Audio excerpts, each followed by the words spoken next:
table. Today, I'm so excited to show you how to cook this very special recipe. I know guys, a lot of you, especially Filipino ladies, doesn't like to eat this because of the smell, but I am very sure and I guarantee you, if you follow my instructions in my cooking, you will surely love and enjoy this recipe. Alright guys, here is the ingredients of our recipe today, which is the Calderetang Kambing sa Gata. Okay, so let's start.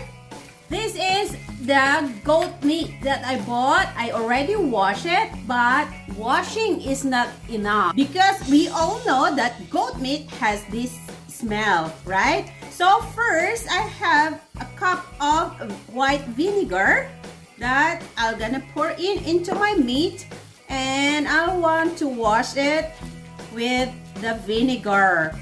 This is how you clean your meat, guys.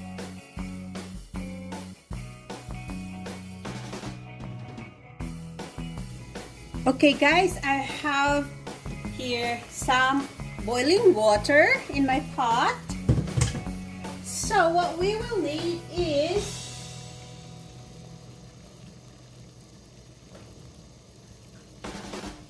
we will be needing like about 3 stalks of green onion, 2 inches of sliced ginger,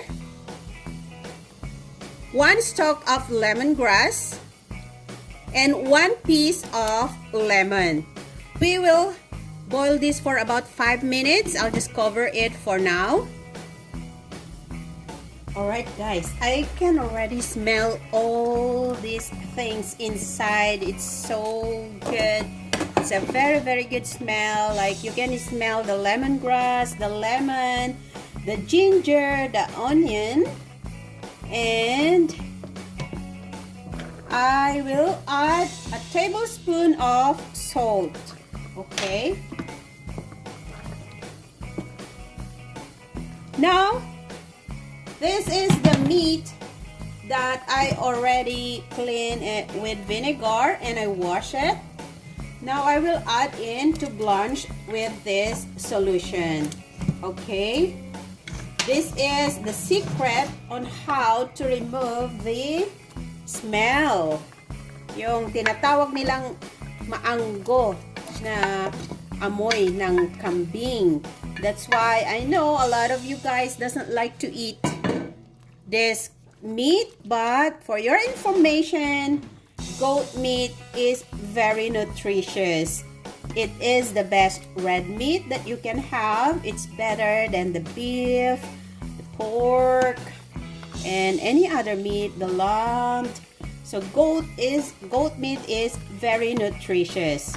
Okay guys, so we'll boil this for about 5 minutes and we will remove the meat later and we will throw away this water. Alright guys, this is how we do. This is my technique on how to remove the smell of this goat meat, because goat meat is really delicious. Alright, okay, let's just wait and boil it for about 5 minutes and then we will remove the meat from the solution. Okay.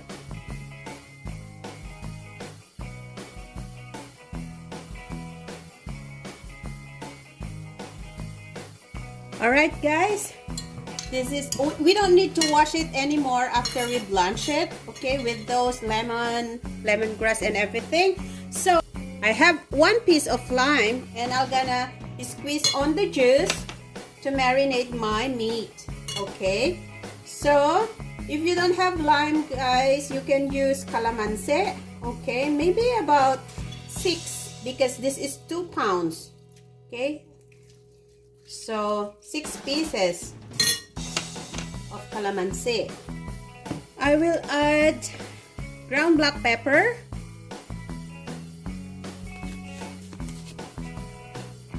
and a little bit of salt. There you go. Then we'll mix this. Smells, I cannot smell anymore. That, guys, is so like, it's very nice. You know, goat meat is so meaty. There's no fat. Like, there's a fat in it, but it's not too much. Okay, that's why this is so nutritious meat. Okay, so let's leave this for about 5 minutes and then we will continue with our cooking. Just be patient. If you want a very delicious recipe, you have to be patient, especially when you cook.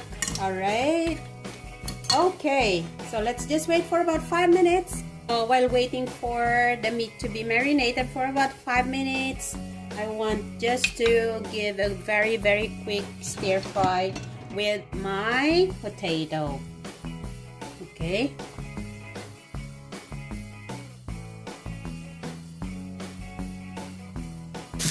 And then I'll add in the carrots. You may adjust your vegetables, guys. If you want lesser potato and more carrots, you can do so. Okay. You don't have to follow all the measurement of my ingredients. This aside for now. So with the same pan, I will just add a little bit of oil again. Okay. And I will put in the meat. Just the meat, guys. You don't have to put the marinade. You know, the lemon juice or lime juice that I put in. Okay. We'll add it later. I just want to sear up first my meat. Alright, this is good enough, guys. Next, I'll just set this aside, and on the middle of my pan, I'll add in the butter. Okay. And ginger. Oh, no. Garlic first. Garlic first. Smells so good now. And I'll add in the ginger as well. It's already like brownish, so I will add the onion and mix it up together.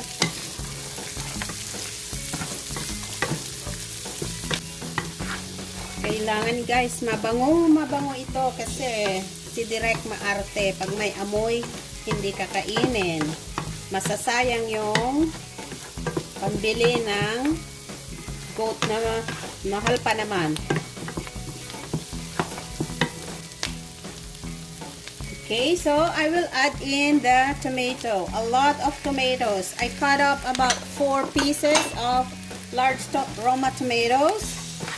Okay, kasi I will not put tomato sauce in here. I'll just add the tomato paste later. Okay, I can add in now the marinade. Remember the lime juice and the salt, pepper that I put in to the meat before I fried. Okay, so I'll just cover this one, put the lid on, and let's wait for a little bit until the tomato are soft enough. Okay. Okay, I think this is good enough. Wow, look at this, guys. Yan, malambot na yung ating tomato. Tomato is so soft already. Now I will add in the tomato paste. I'll be using one small can, the smallest can. I think 150 ml. Okay, or about this is about 3 tablespoons. Okay, just mix it up.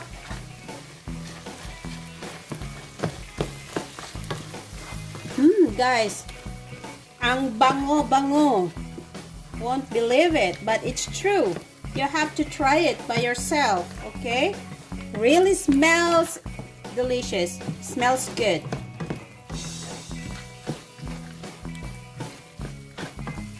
Okay, now I'll add a little bit of water, maybe about half or 2 cups. It depends, okay? Just enough to cover the meat. Put back the lid and I will simmer into about medium. After 1 hour of simmering, let's check our meat kung malambot na. I think kailangan pang pakuluan ng konti, okay? But at this time, I will now add the liver spread. Caldereta is not caldereta without liver spread. But if you don't have liver spread available, you can add peanut butter. Okay? And since I love peanut butter, kahit may liver spread ako, I still add a tablespoon of my peanut butter. Because I love peanut butter. Okay, guys. And I will also add now my garbanzo piece.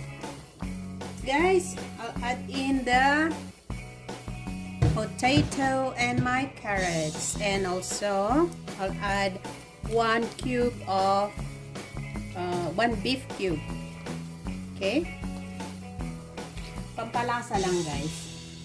Since my potatoes are in big chunks, so I have to put it in now so that it will be cooked together with the meat. Okay? Alright, guys. I think the potatoes are already cooked. So, look at this. It's so creamy now. And, hindi pa nagtatapos dyan.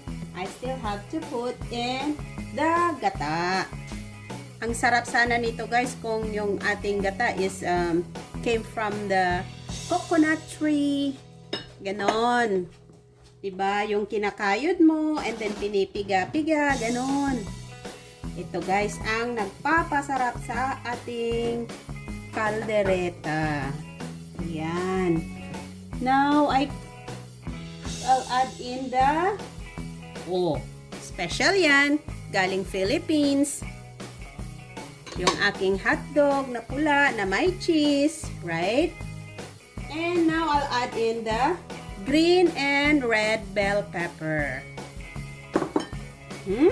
This is so yummy. Wow, yan ba yung tinuro ko sa yung Caldereta? Yes! Tsak na magugustuhan yan ng mga subscribers. Of course, Direk. Very, very good. I need a little bit of salt. Yun. And last but not the least, guys, Direk like spicy food. So, lalagay ko na yung 2 pieces of hot chilies. There you go. Ayan, guys, isa na namang napakasarap na recipe ang hatid sa inyo ng Mhelbeth's Table. This is so creamy and delicious. I guarantee there's no smell with this goat recipe. This is the caldereta with gata na kambing. Alright, guys, all my subscribers, thank you so much. And if you're new on my channel, please don't forget to click on the subscribe button and the notification bell so you'll always be updated every time I'll post a video in my channel. Thank you so much, guys, and enjoy your calderetang kambing.